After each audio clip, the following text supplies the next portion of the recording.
Ayun, good morning pong muli, minsan pa. Welcome back pong muli sa ating munting channel.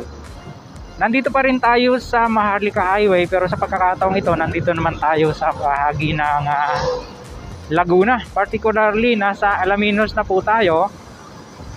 At pagkatapos po nating mapuntahan yung bahagi ng Calamba, ng SLEX TR4, dyan po sa Calamba, saka sa Santo Tomas, dyan sa may Macban na interchange, ay minarapat po nating diretsuhin na dito, ano, kagaya po ng ating ginawa nung una last 4 months, para kumustahin po yung mga present situation po nung ongoing na project nga po na ito. Isa sa pinakamalaking proyekto ngayon dito sa Southern Luzon, ito pong SLEX TR4. At kagaya nyo inyong nakikita, yan po ay tatawid dito mismo. Pagka dumiretso tayo, papunta po ng bayan ng Alaminos yan. Pero dito po tayo dadaan sa bypass road, para makita po natin yung ano. At titingnan po natin kung mapipitikan natin siya ng aerial shot mamaya, kasi yun pong ating natitirang baterya medyo bloated na siya, kaya hindi po ako masyadong sure, matatakot na akong gamitin, baka madisgrasya na yung ating drone. Pero itatry pa rin po natin para po mas mapaganda yung pong ating ipapakita sa inyo na video patungkol nga po dito sa SLEX TR4. At yung ating nasa kaliwa, yan po yung SLEX alignment mismo ng SLEX TR4 na sabi ko nga po sa inyo nung una, parallel po dito sa Alaminos bypass road, no? Yan yung mga tulay niya, oh. Dapat pala doon tayo dumaan, no?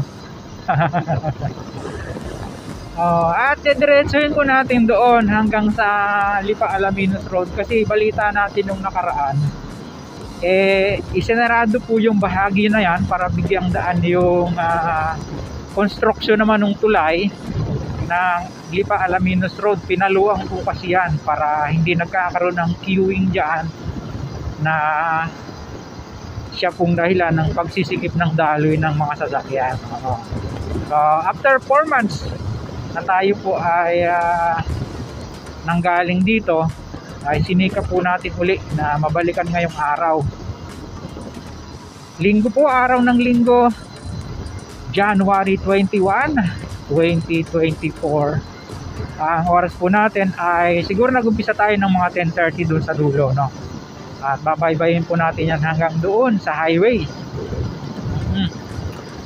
At siguro yun pong Chaong interchange, matagal-tagal po kasi tayong hindi nagawi dyan, siguro 9 or 10 months na, ay siguro pag uwi po natin ng Quezon etong darating na Pebrero, no? Kasi hindi na po aabutin ng ating baterya.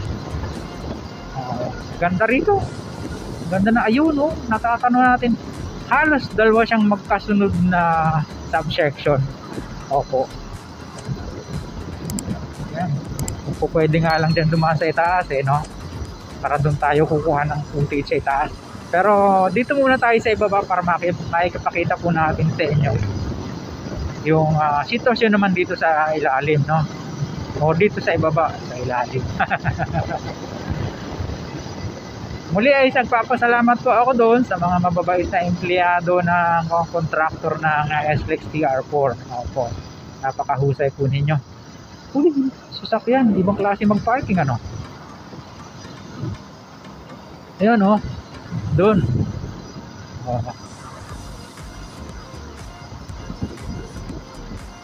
Bahagi na po ito ng Alaminos dito po sa Laguna. Opo, nasa Laguna naman tayo, mga bikers. Yan, palibasa ay linggo. Yan ang libangan nila. Ayan, kakaliwa po tayo dito para masilip natin yung ayan na pala. Pag kumanan tayo dyan, papunta po ng Lipayan, ay hindi pa pala tapos na tapos. Opo. So tingin ko dito tayo kukuha ng footage, no?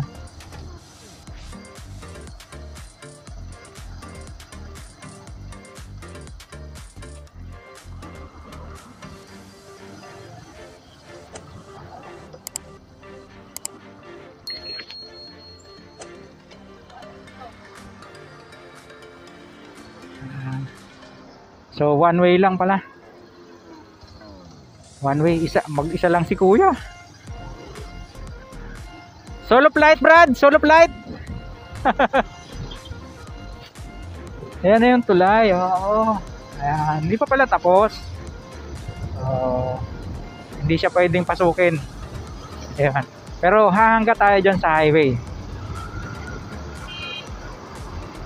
Yung po latest dyan mga kabayan sa ating pong naibahagi sa inyo na bahagi pa rin ng SLEX TR4. Pag dinire-diretso po kasi natin to, ang babagsakan po natin ito ay Maharlika Highway uli. So yun, maraming salamat po sa inyo pong pagsubaybay. Sa mga ngayon lang napagawi sa ating pong munting channel, huwag niyo pong kalimutang mag-like at mag-subscribe. Pakipindot po ang notification bell para lagi po kayong updated anytime na mag-upload po tayo ng video. Ito pong muli si Kabayang Alex, lagi nagpapaalala. Mag-ingat po tayo, lagi tayong manalangin, pagpasalamat sa Diyos. See you po on my next vlog, God willing. Hasta la, bye bye.